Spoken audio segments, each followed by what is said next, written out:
Hoy tenemos una invitada súper especial y hoy tenemos con nosotros a la magistrada Tania Yunes, quien es jueza sustituta del primer colegiado del Distrito Nacional. Y la verdad que es un honor y un privilegio que la magistrada esté acompañándonos el día de hoy. Magistrada, muy buenos días y gracias por la aceptación de esta invitación. Buenos días y gracias a ustedes por la invitación. Gracias a usted por aceptarla. Señores, ¿qué decir de la magistrada Tania? La magistrada Tania, señores, ella es jueza. Como ya dijo Junior, está ahora mismo en el primer colegiado de la jurisdicción del Distrito Nacional como jueza penal del Distrito Nacional. Pero también es docente. La magistrada Tania Yunes ha dado clase en la Escuela Nacional de la Judicatura, ha dado clase en algunas universidades también. En la Universidad APEC, que es de donde conozco a Junior Alcántara. Sí. Precisamente. Que es la persona que me ha formalizado la invitación aquí, ¿no? Magistrada, ¿usted le dio clase a Junior? Sí. Y me dio absoluciones a mí. Excelente. ¿Cómo era Junior? Sí, Me voy a adelantar, yo era un muchacho bueno. Era un buen estudiante. No, sí. qué bien. Entonces, magistrada, le hacemos la primera pregunta. Nosotros, como somos abogados y litigantes, nosotros siempre hacemos la pregunta de acreditación, que usted sí la conoce. Entonces, va esa primera pregunta. ¿Quién es la magistrada Tania Yunes? Bueno, como decía Junior Alcántara, ahora mismo me estoy desempeñando como juez sustituta de presidente del primer tribunal colegiado del Distrito Nacional. Ese colegiado, podríamos decir, ¿verdad?, que su relevancia es que normalmente conoce de casos complejos de los que ustedes están totalmente enterados, sí, porque son fiscales practicantes. Pero tengo que decirles que yo empecé en el Ministerio Público. Yo inicié siendo paralegal en el Ministerio Público. Yo inicié en el programa que abrió Guillermo Moreno para estudiantes que quisieran ser paralegales, ayudantes de fiscales en el Distrito Nacional. ¿Cómo cuántos años hace de eso, magistrada? Bueno, voy a calcular de los años la magistrada. Por eso es que te da tu solución, magistrada. Bueno, yo no estoy en el distrito. Bueno, ya mi cabello empezó a reflejar, ¿verdad? Yo puedo la edad, cualquier cosa a la magistrada. El paso de los años. Pero Guillermo Moreno no tuvo hace mucho que en el distrito tampoco. Bueno, ese programa lo continuó Domínguez Brito, pero yo inicié, no ni siquiera asistiendo a los fiscales en los tribunales como paralegal, sino cuando existía el médico legista, antes de que existiera el Instituto Nacional de Ciencias Forenses, INACIF, cuando los exámenes físicos se realizaban en la misma sede del edificio del Palacio de Justicia de Ciudad Nueva. Es de ahí.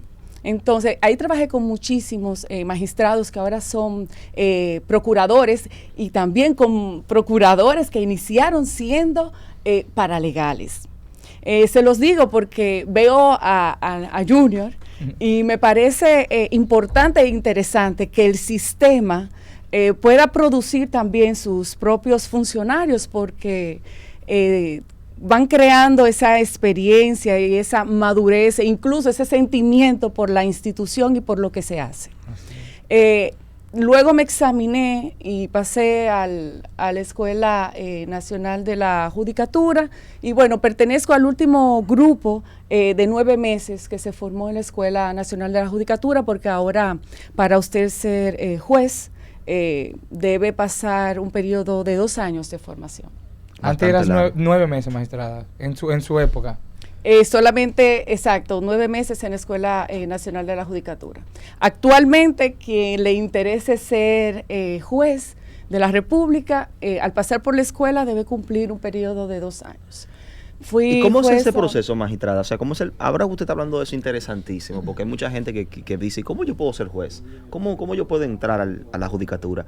¿Cuál es el proceso? Como una persona, un joven que, por ejemplo, ahora mismo estudia Derecho y tiene pues el propósito de cuando termine la universidad de entrar y ser juez, ¿cómo puede hacerlo? ¿Eso es el presidente que lo nombra? ¿Es el poder legislativo? ¿O cómo es que hay que ser juez? ¿Cómo se hace el proceso?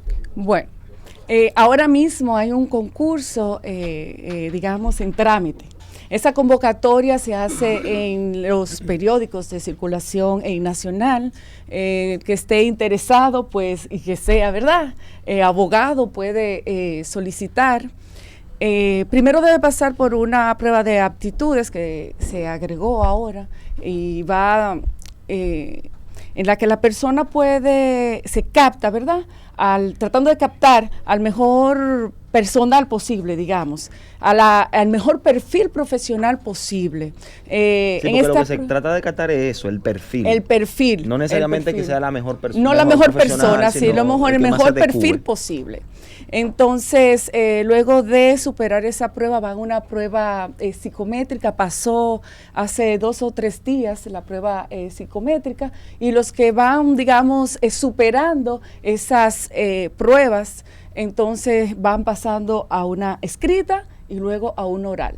Los que logren superar todas estas, entonces obteniendo un índice por encima de los 75 puntos, entonces ingresan a la Escuela Nacional de la Judicatura y deben también superar ese programa. O sea que no es nada fácil, no es nada fácil. Entonces, ¿en la escuela cuánto se dura en la escuela? 2 años. Tú duras un año de formación que se da presencial y vía remota. Y también luego, pues te tiran al terreno a ver cómo pones en práctica lo que ya has hacer la aprendido. pasantía, ¿no? Haces una pasantía. Esta pasantía es un año, entonces. Un año. Un año estudiando y un año de pasantía. Un año de pasantía. Okay. Es así. Magistrada, hay una... Digo, bajo supervisión de jueces en donde tú vayas a cumplir con esa pasantía. Magistrada, nosotros decíamos tras de cámara, como dicen, que existe una confusión en mucha gente arraigada entre las funciones que hace un juez y la función que hace un fiscal. O sea, hay una confusión. La gente a veces no sabe deslindar un profesional de otro. Vemos que en la República Dominicana, y decíamos, como conversamos tras la pausa, la cultura jurídica de nuestro país hace que al fiscal se le llame magistrado. También se le dice magistrado al juez. En otros países como Colombia también le dicen magistrado al fiscal, también le dicen magistrado al juez. La pregunta va orientada a saber ¿cuál es la diferencia de un juez y un fiscal? ¿Qué hace un juez y qué es lo que hace un fiscal? ¿Cómo se puede identificar ambos profesionales? Bueno, podríamos decir, mira, que técnicamente el juez es el último eslabón en el sistema, puesto que conoce y falla de los asuntos que le son sometidos. Si usted no puede manejar la técnica, ¿verdad?, que es para los estudiantes básicamente, y para las personas que tienen interés en el tema, y usted entró a una sala de audiencia, el fiscal es el que tiene la borla azul y el juez el que tiene la borla blanca. No, morada. Morada. Los abogados la tienen blanca. Eso es así. Entonces, usted ingresa al salón de audiencia y también se va a encontrar al juez de frente a usted y al fiscal a mano derecha. En palabras técnicas, entonces, o de cara, ¿verdad?, a los reglamentos y las leyes, el fiscal investiga, recoge las pruebas y las somete entonces al juez para que falle. Básicamente esa sería la diferencia. El fiscal viene a ejercer un derecho funcional de las investigaciones. Es así. El juez decide. Y el juez decide. Cuando un fiscal magistrado, usted dice que el fiscal investiga, pero hay autorizaciones, o sea, para completar la investigación del fiscal, que el juez tiene que otorgársela. Entonces, ¿qué tipo de solicitud o tiene que pasar por la mano de un juez para el fiscal pueda abrir su investigación o hacer su investigación? Bueno, es que el juez es el control de las actuaciones del fiscal. Si una actuación del fiscal conlleva la intromisión o la disminución en algún derecho fundamental de un ciudadano, quien da el permiso para que eso se haga es el juez. Sí. Es así. O sea, cada vez que hay una acción en el marco de la investigación que pudiera eventualmente vulnerar un derecho fundamental de cualquier ciudadano, se necesita la orden judicial. La orden judicial. Okay. Es así. A menos, obviamente, hay algunas excepciones. Si el delito ha sido cometido flagrante, y ese tipo de situaciones de urgencia o emergencia, pues ya esas son otras las condiciones. Entonces, quien ejerce el poder punitivo del Estado es el fiscal. El juez decide los procesos que el fiscal somete al sistema penal, ¿cierto? Eso es así. Aunque los jueces también actúan no solamente en el ámbito penal, los jueces actúan también en el ámbito civil, en inmobiliario. Y los así. fiscales no intervienen en nada de eso. Los En fiscales nada de solamente eso. intervienen en el los aspecto aspectos penal. penales. Magistrada, una pregunta. Jerárquicamente los jueces, ¿cómo se dividen jerárquicamente los jueces? Bueno, cuando ingresas al sistema, ingresas siendo juez de paz. Luego juez de primera instancia, luego están los jueces de corte de apelación y bueno, finalmente están los jueces de la Suprema Corte de Justicia. Podría ser una diferencia que a los jueces de la corte hacia abajo los designa, los mueve y los traslada el Consejo del Poder Judicial. A los jueces de alta jerarquía de la Suprema Corte de Justicia, entonces los coloca, los designa a través de un concurso que se da, también se publicita, se ve en la televisión, se transmite, entonces el Consejo Nacional de la Magistratura. Magistrada, pero ahí mismo en ese orden, como usted especifica, ¿existe esa misma jerarquía en todas las materias que conoce el juez? Porque claro, nosotros como fiscales ámbito mayormente penal, que también estamos en el administrativo y eso, pero ¿existe esa misma jerarquía en otros tipos de materia? Sí, esa es la jerarquía general. Okay. General. Bueno, el Tribunal Administrativo, obviamente, tiene, en ese caso de una materia muy especializada, pues tiene una jurisdicción de carácter nacional. Nacional, okay. Es así. Magistrada, hay una pregunta que quiero hacerle. Y usted sabe que como juez, que ustedes son siempre como que implantan el terror a la sociedad o a la persona que está siendo procesada. Pero tú no quieres que la magistrada vuelva. Eso sucede. Pero eso sucede a veces. Quien me puede identificar como jueza, y generalmente esos son los actores del sistema o las personas que acceden al sistema de justicia. Pero también es bueno desmontar un poquito eso. Exacto. Porque el juez lleva una vida normal. El juez, usted puede estar con un juez en el supermercado, en la iglesia, accediendo a los mismos servicios públicos que la persona cotidianamente accede. O sea, el juez no es una divinidad. Bien, el juez es una persona que tiene un trabajo delicado y como casi todos los funcionarios públicos, los rige un código de ética, pero llevamos vidas normales. Eso son personas normales. Somos personas normales. Tú sabes que la gente suele impresionarse a veces cuando está en el tribunal, sí. en los tribunales. Pero sí, señores, lo que pasa es que, miren, un tribunal impresiona. O sea, y ese primer colegiado más. No, realmente todos los tribunales impresionan, porque yo le voy a decir la verdad. Lo que pasa es que uno que está diariamente en los tribunales, los fiscales, los abogados y los actores de justicia que están todos los días en los tribunales litigando los procesos, quizás un tribunal ya no le parezca gran cosa. Pero imagínense ustedes el ciudadano común de a pie que quizás no es abogado, que nunca ha pisado un estrado y entra por primera vez a un tribunal colegiado y se encuentra con estos tres señores en el fondo, impertérritos, que no se ríen, que así, que todo silencio, y un fiscal al lado, y al otro aquí a la izquierda, y el otro a la derecha. Eso es una cosa que da miedo. O sea, imagínense, pónganse ustedes en los zapatos de un imputado que nunca ha entrado a un tribunal y vea esto. Eso es una cosa que da miedo. Y a mí a veces... Y un panorama que la persona que está ahí, porque por ejemplo la van a juzgar, sí. Y por un hecho, vamos a suponer un homicidio donde te espera una condena de 20 a 30 sí. años si es asesinato, pero eso es lo que lleva más al señores, que está adentro como no, a tener esa impresión de y le voy a decir una pánico. cosa, señores, el juez tiene un poder que ni el presidente de la República.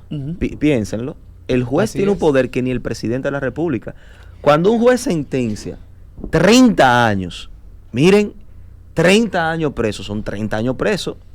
Te está privando de un derecho fundamental que se llama la libertad. Y eso lo puede hacer un juez a través de una sentencia. Claro.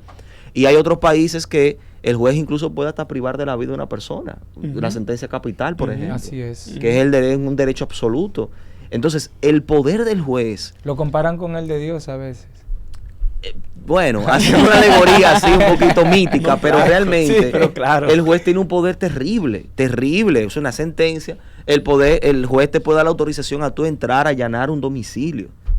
O sea, tú estás ahí prácticamente en un momento determinado suprimiendo el derecho a la privacidad, a la inviolabilidad del domicilio. O sea, el juez es la figura que puede, de alguna manera, ir más allá en momentos determinados con una sentencia de los propios derechos fundamentales. Eso no lo hace nadie, no lo hace ningún funcionario, no lo hace ningún abogado, ningún fiscal, ningún político. Eso solamente lo tiene el juez como facultad, como un poder dado por él, sistema. Yéndonos por esa línea. Perdóname, Junior, y una cosa importante. Señores, en el derecho constitucional hay un largo debate con respecto al poder del juez en cuanto al poder incluso legislativo del juez. Oigan eso, el poder legislativo del juez. O sea, voy a poner un ejemplo. Ustedes saben que en el código están dadas las pautas muy superficiales de la litigación práctica. Te habla de los testigos, te habla cuando inicia el juicio, cómo inicia el juicio. Pero la Suprema Corte de Justicia emitió la resolución sobre la prueba, por ponerle un ejemplo, ¿no? La prueba de los manejos de los elementos probatorios en los procesos penales. Esa resolución es prácticamente, obvio, no tiene fuerza, no tiene jerarquía de ley, pero es prácticamente una normativa que le es útil a los abogados para poder litigar en los tribunales. Ahí el juez está ejerciendo prácticamente un poder legislativo. Y eso es un largo debate en el derecho constitucional de los países, en el área académica, de ese poder legislativo, que ha entrado en pugna. En la República Dominicana casi no se habla mucho de ese tema, pero es un tema vigente. Pero el Constitucional recientemente, se podría decir, ha regulado esa potestad del Poder Judicial de autorreglamentar algunas de sus operaciones, digamos, en razón de algunos reglamentos que emitió en el periodo de pandemia, para que pudieran conocerse los juicios vía remota. Se hicieron los reajustes que debían de hacerse, y bueno, entiendo y ustedes saben que los poderes del Estado juegan al peso y contrapeso. El Poder Judicial, como dices, tiene ese poder de condenar a una persona, de autorizar que el fiscal entre a esa privacidad de una persona que está siendo investigada, pero, qué sé yo, el Constitucional te dice, no, mira, hasta aquí tú puedes reglamentar, el Poder Legislativo emite la ley, pero en el Poder Judicial podemos decir si es por el control difuso, si es constitucional, cómo lo voy a aplicar, y de eso se trata, del peso y contrapeso. Sí. El equilibrio entre poderes, entre poderes que funcionamos de manera separada, pero nos vigilamos todos. De hecho, los jueces representan un poder del Estado. Cosa importante. Claro. El fiscal no. De hecho, el fiscal no es ni siquiera parte del Poder Judicial. El fiscal es un funcionario del sistema de justicia, que en algunos países representa al Poder Ejecutivo, en otros países representa al Estado y la sociedad, como en la República Dominicana, aunque tiene un vínculo con el Poder Ejecutivo. Claro. O sea, son cosas importantes que hay que significar. Todo está entrelazado. La Constitución le reconoce al Poder Judicial tener iniciativa legislativa, y recientemente el Poder Judicial, en razón de ese llamado, digamos, de atención que hace el Tribunal Constitucional, pues sometió, ¿verdad? Cómo reglamentar y en cuáles situaciones podría utilizar o no la vía remota para conocer juicios, y así lo hizo, y el Poder Legislativo dijo que sí, algunas cosas, se reguló, se escuchó a los abogados, se escucharon a las partes interesadas, eso se corrigió, y hoy en día eso funciona sin ningún tipo de problema. Perfectamente. Excelente. Maestra, yéndonos, al tema principal sobre las funciones de un juez. ¿Qué necesita un juez en un caso donde, o sea, se vea ya en un juicio para decidir, o sea, cuáles son los elementos que necesita un juez para fallar, ya sea a favor o en contra. O sea, ¿cómo se basa su decisión? Bueno, las pruebas. El Ministerio Público se encarga de recabar las pruebas y si esas pruebas son suficientes, se corroboran, han sido recogidas legalmente y dan al traste con que ciertamente esa persona es responsable y ha cometido los hechos que dice el Ministerio Público que cometió, pues indudablemente la decisión va a ser una decisión de condena para esa persona. Pero gran parte del resultado sobre un juicio, sobre un caso, una gran responsabilidad sobre eso, la tiene el Ministerio Público. La calidad de la investigación determina la decisión del juez. O sea, Y a veces no. Y cuando hablo de la calidad de la investigación, podríamos hablar también de la calidad de la prueba. Podríamos tener 1.000.000 de pruebas y si ese 1.000.000 de pruebas no es conclusiva con que una persona ha cometido un hecho, de nada vale. O sea, obligatoriamente tiene que haber un plexo entre la prueba y el hecho. Por lo menos en el ámbito penal, claro. Es así. Y de alguna manera lo que decía la magistrada, como la interrelación, es un sistema que está interrelacionado claramente. Rafa. Sí. Magistrada, tenemos rato hablando del tribunal colegiado. Que hay personas que nos escuchan que no saben que es un colegiado. Entonces, me gustaría hacerle esa pregunta. ¿Qué es el tribunal colegiado? ¿Cómo se compone en forma de los jueces? Igual, un tribunal que no es colegiado, que sería un unipersonal. Bien, en primera instancia, en el ámbito penal, hay tribunales colegiados y tribunales unipersonales. El tribunal unipersonal es compuesto por un solo juez y conoce de las infracciones que no superan los 5 años, de las infracciones que son sancionadas hasta 5 años. Hasta los 5 años. Bien, entonces las infracciones que podrían superar esa sanción de 5 años son conocidas en el tribunal colegiado y este tribunal colegiado está conformado por 3 jueces. Esa es la estructura del tribunal colegiado, 3 jueces. Excelente. Entonces, lo mismo en instrucción. Instrucción es unipersonal. Es unipersonal y tiene una coordinadora que es la que distribuye los casos entre los jueces que están, digamos, bajo su mandato, digamos, o bajo su dominio. Y en ese juzgado de la instrucción también, en esa estructura es que también funciona la jurisdicción permanente, que son esos jueces que están a disposición sin hora, sin día y sin fecha, para que los de manera constante, ¿verdad? Igual sucede con la corte, que las cortes se componen usualmente de un colegiado.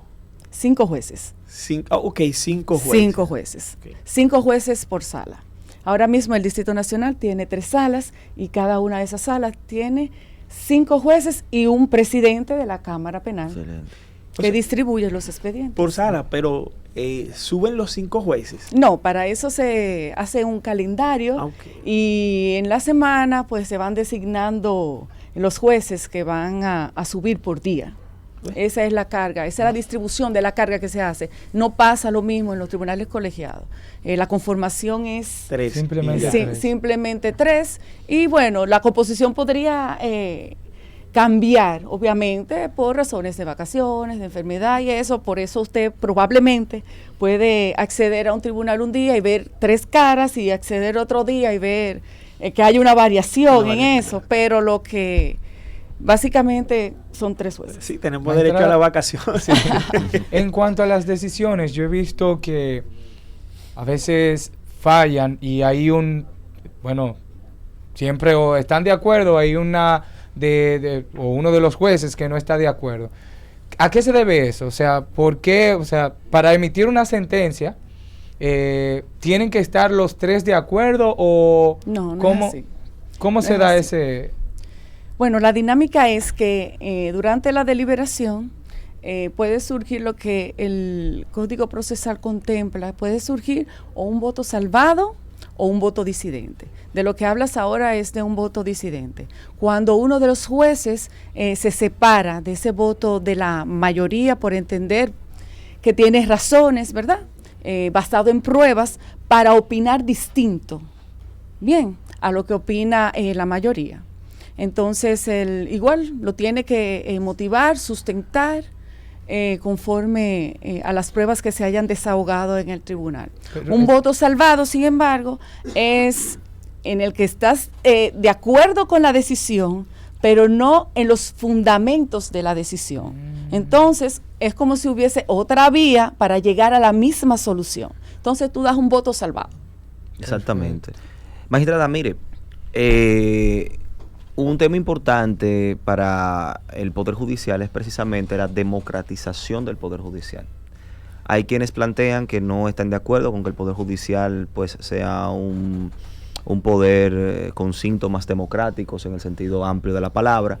Hay otros que plantean que sí, que hay que hacerlo, sobre todo, por ejemplo, en el ámbito penal, donde podrían incorporarse mecanismos o organismos como el jurado, que existe en países como Argentina, donde se le da la participación a jueces legos, que son realmente ciudadanos, que son seleccionados para eso, para que pues participen en la toma de decisiones que hacen los jueces.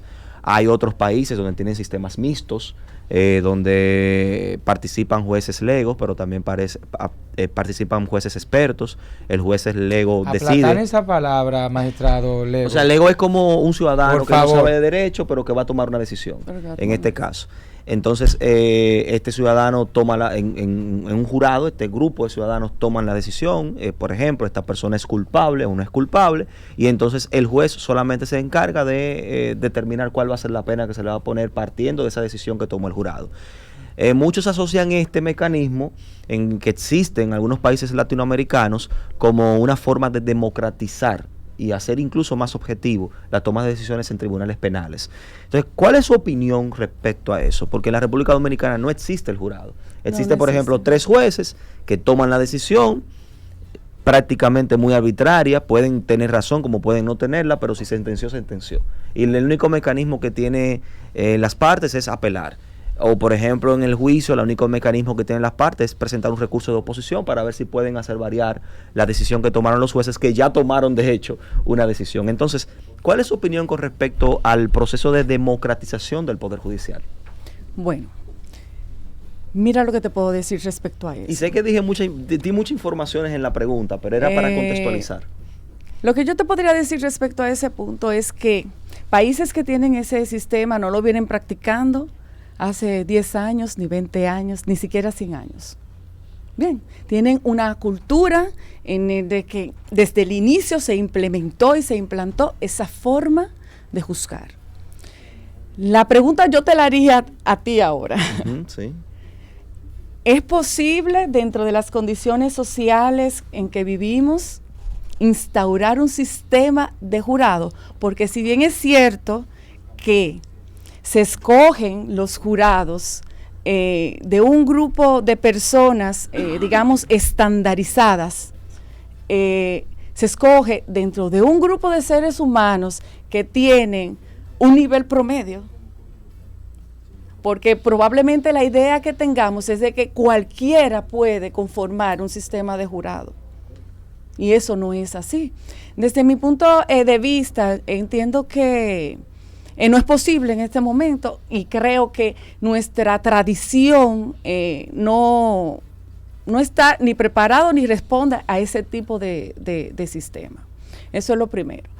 Lo segundo es que el Poder Judicial realmente tiene otros retos más importantes que tratar de cambiar la forma en que se juzga a la gente, y es tratar de, digamos, afianzar su credibilidad frente a la ciudadanía, que entiendo que es un punto, ¿verdad?, en vía de ser perfeccionado, porque aunque ahorita me corregías con razón, cuando dije de tratar de escoger las mejores personas para conformar el Poder Judicial, aunque quise decir que deben escogerse los mejores perfiles, Es cierto que una mala persona no puede ser un buen juez.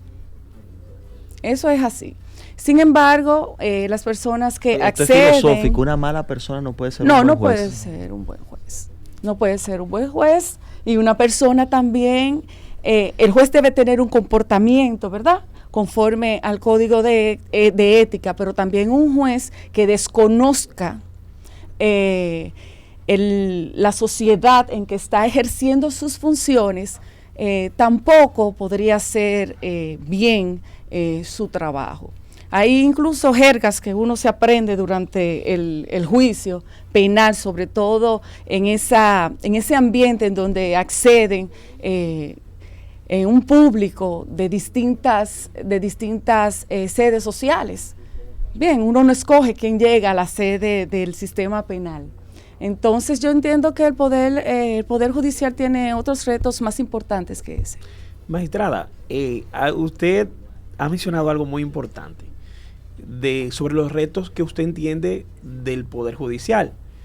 ¿Estaría ligado, y le hago la pregunta según su juicio, estaría ligado con el populismo penal que vivimos actualmente? Parte de sus retos es ese. Lo que pasa es que juega un papel importante, aunque suene, digamos, trillado, repetitivo, la educación. La gente no entiende a veces cómo funciona el sistema penal. Y la gente lo mueve la emoción del momento. Entonces la gente desea un resultado y no le interesa lo que tiene que pasar para obtener ese resultado. Y no lo entiende. Y a veces lo entiende, pero la emoción le gana. Bien. Entonces, sí tiene esos retos. Por ejemplo, yo veo muy bien que ustedes tengan un espacio en donde inviten, la Fiscalía tenga un espacio en donde pueda interactuar con otros actores del sistema sobre temas legales, jurídicos, judiciales. El Poder Judicial, aunque no lo haga de esta forma, pudiera desarrollar también este tipo de planes para llegar incluso desde los colegios. Ir educando a los que vienen subiendo sobre sus derechos constitucionales o sobre los derechos de la niñez, incluso campañas preventivas sobre el abuso sexual en niños, porque ya hay hay muchísimas herramientas para informar, educar. Algo así como conoce tu poder judicial, conoce tus jueces, conoce tu poder judicial. No, antes... O más bien conoce la estructura del Estado.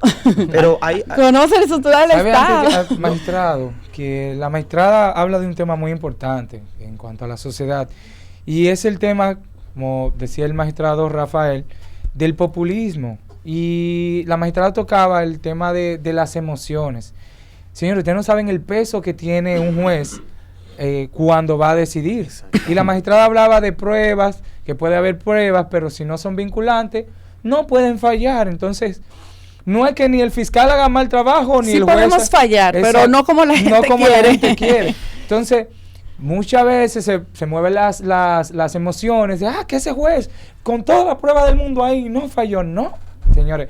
Es un peso que es como hablaba la magistrada, tiene que haber un plexo, o sea, tiene que haber una unión dentro del el derecho y el hecho. O sea, las pruebas y lo que se está acusando a esa persona por un juez fallar. Simplemente porque la persona, y sin criticar a los medios de comunicación, que muchas veces son amarillistas, publican un título, el juez soltó a fulano. No es así. Entonces, hay que educar a la población. Estoy de acuerdo con la magistrada, que el mismo Poder Judicial emita su programa y dé a conocer a la sociedad sobre su sistema, porque que nosotros no estamos educados.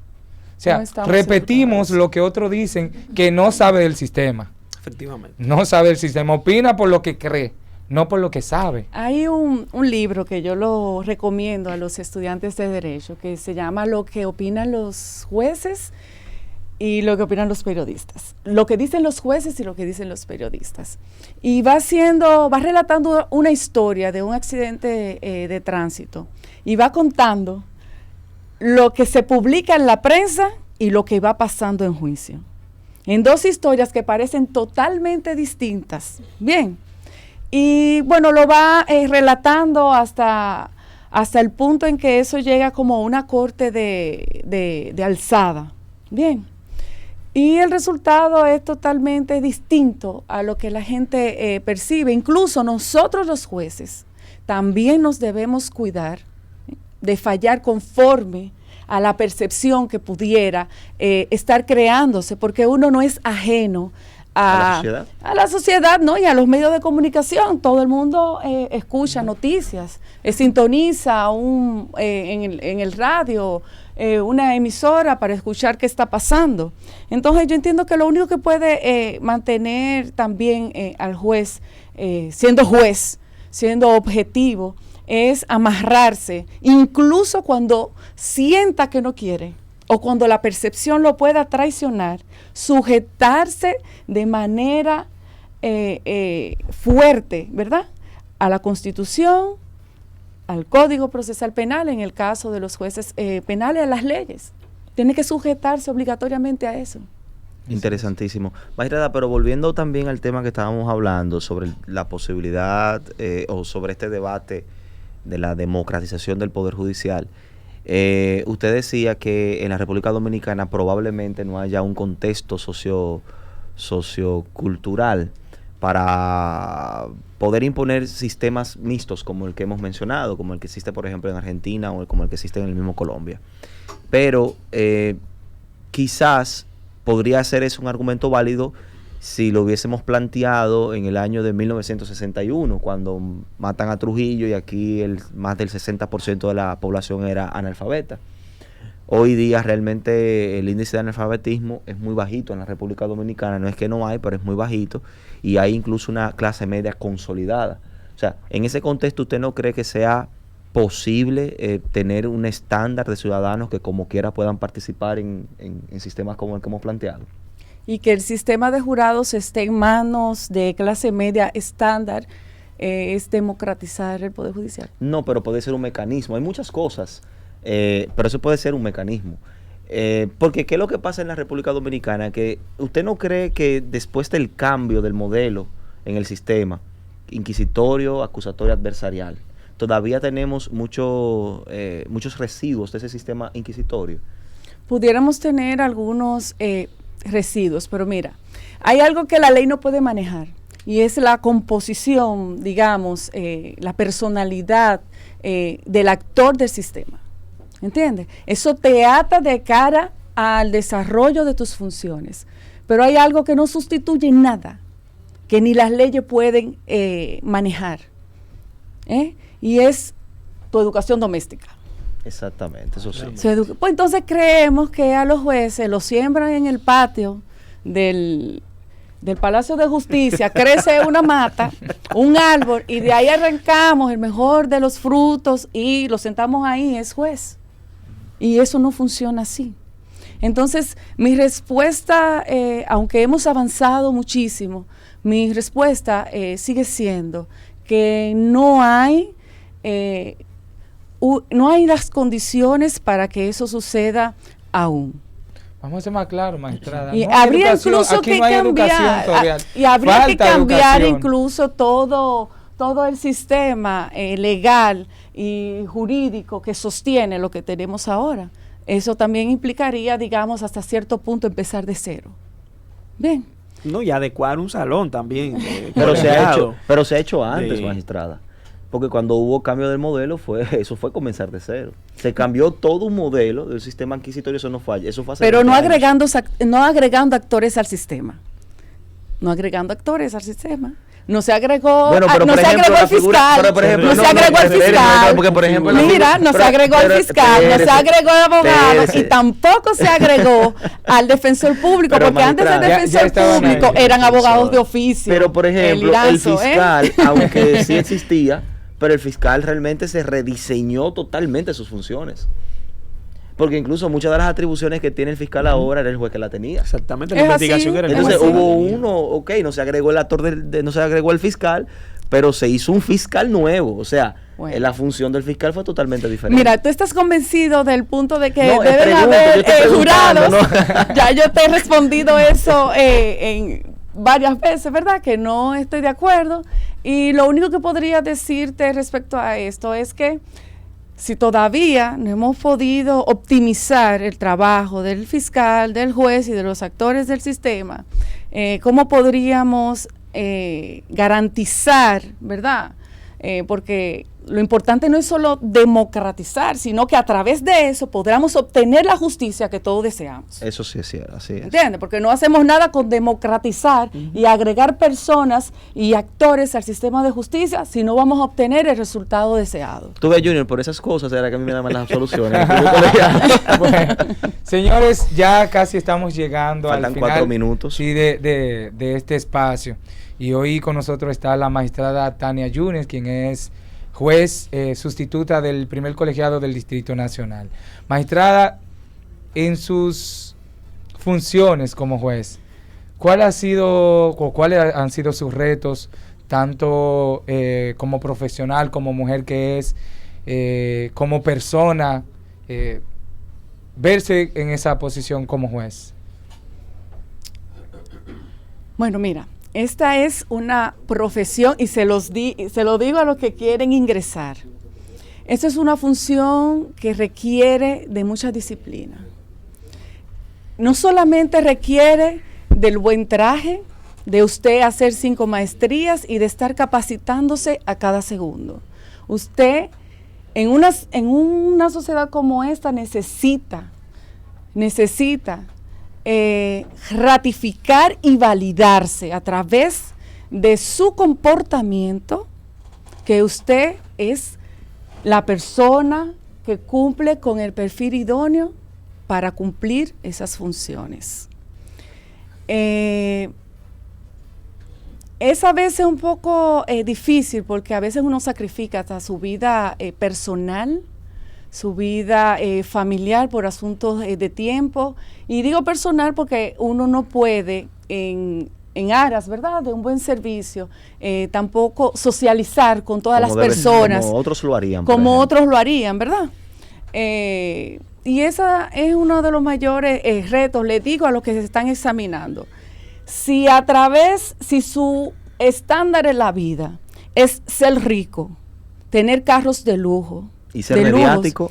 Ser mediático, tener villas y tener una herencia familiar para 3 generaciones. Que no se mete. Este no es su trabajo. Este no es su trabajo. Sencillamente eso. Este no es su trabajo. Es una vida de sacrificios que te da muchas satisfacciones cuando haces bien tu trabajo y ves que puedes dar una decisión no solamente que condena al Liranzo, sino una decisión que logra que las partes en conflicto puedan salir de la sala de audiencias en vías, ¿verdad? Porque como dicen, la sentencia no siempre soluciona el problema, pero una decisión puede ser el primer peldaño para que esas personas en conflicto puedan, arreglar sus situaciones.